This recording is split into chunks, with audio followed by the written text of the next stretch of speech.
Hey guys, today I'm going to tell you how to turn off YouTube watch history on Google account and PC or laptop.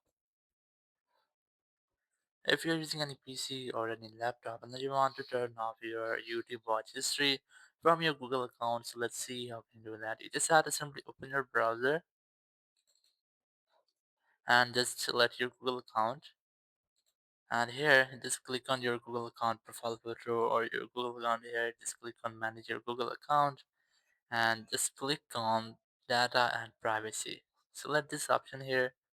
Now just scroll down. You must see the option of YouTube history. Just click on this option, and here you must see the option of auto delete. If you want to auto manage your auto delete, so you can select this option and just select the time period where you want to delete your Google or YouTube history automatically. So I'm gonna select 3 months here, so it will automatically delete my YouTube watch history after 3 months.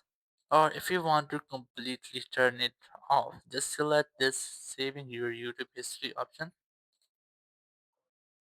And here you will see the option of turn off. Just click on it and then click on pause. So it will pause or turn off your YouTube watch history. So in this way, you can easily turn off or disable your YouTube watch history on your Google account. Thank you very much for watching the video. Until next video, bye bye.